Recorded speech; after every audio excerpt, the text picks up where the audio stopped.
Alright, let's talk about Lando and WordPress today. Over on the right here, we've got the things that we hope to accomplish. Talk about a little bit of documentation, look at the Lando docs and the WordPress docs, and then we'll get you started on a path to spin up a WordPress application nice and simply using Lando to manage your local dev dependencies. Great. So here's the main Lando documentation page. It's docs.devwithlando.io.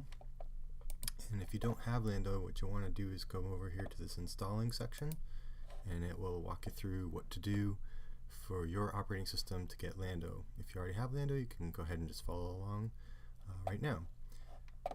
The WordPress documentation is codec.wordpress.org. For the developer documentation, it's /developer_documentation, and that will help you understand the things you need to know to make WordPress plugins and get going in that regard.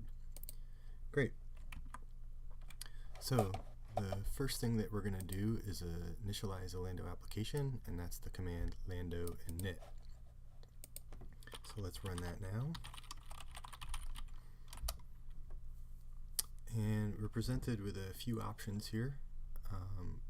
What starting recipe we want to start with. And we have quite a few options here. Backdrop, Drupal, Laravel, and in this case we want to do WordPress. So select WordPress. And then where do you want to serve the application from? So this is relative to where you're running the command from, so I'll put it in a subdirectory called web. You're going to name your application, so let's call this Lando WordPress. And great, it's initialized.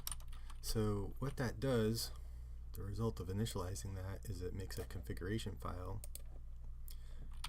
called lando.yaml that basically stores the answers to those questions that you just answered. So you see the name of the application, the starting state recipe, which is WordPress, and where to serve from.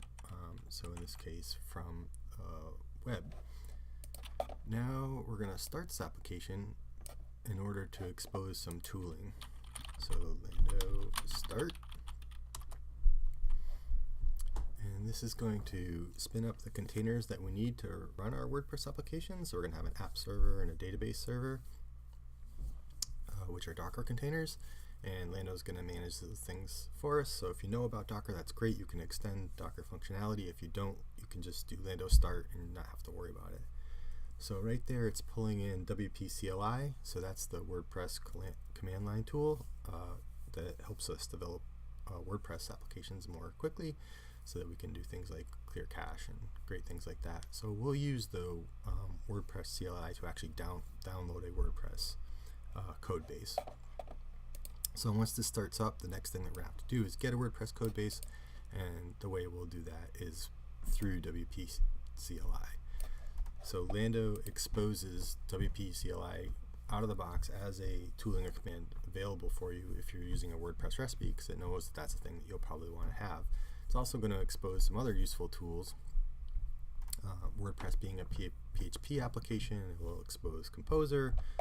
So it just kind of, the team at Lando just makes some nice assumptions about what you're probably going to want. And if you want additional things, you can, of course, pipe those in by configuring your .lando.yaml file and get the other additional tools that you might need. All right.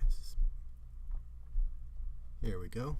Okay, so these URLs are showing up red, and that's because we don't have a WordPress code base yet. So Lando's doing some checks in the background to see if, it's trying to ping that web directory, but we don't have any code in there yet. So that's our next step. Let's get that code. So we're going to do Lando. Well, if you just do Lando with no arguments, you'll see the tools that are available to you in the WordPress recipe. So like I said, you have Composer here. Some database utilities, so you can export or import a database. You can run PHP CLI stuff, and what we really need right now is this WordPress CLI, so we can run WordPress CLI commands, and that's why we started the application before we even had any code, so we could use that. So we're going to do Lando WP core download, and I want to put it in the web directory, so I'm going to specify a path. So that's going out and grabbing the WordPress code base for us. That's fantastic. And we success. So if I come down here and refresh my file tree, you see now I have a web directory, and inside the web directory is a WordPress code base. Great. So now I can actually visit the site and install WordPress. So Lando presented us with those URLs, but if you forgot them and you ran some additional commands like we just did, Lando info will tell you a bunch of things about the application, such as how to connect to the database, but what we're after right now are these URLs. And I tend to use the HTTPS URL. You can use whichever exposed URL you want, but I know my production site is going to be HTTPS, so I develop locally on HTTPS for parity. So I'm going to go ahead with the installation here. And so for Lando, the credentials to the database container, so the database name is going to be WordPress, the username is going to be WordPress, the password's WordPress, and the database host is database because that's the name of the database container. Submit that, run the installation, Lando plus WordPress, get some credentials here.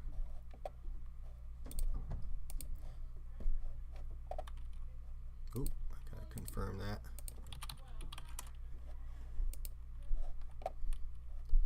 Very good. So there we have it. Installed WordPress. And we're ready to go. So we got Lando managing thing. We have access to some great tooling. We got a code base, application running. We're ready to profit. If you have any questions, let us know on our Lando Slack channel. Thanks for watching.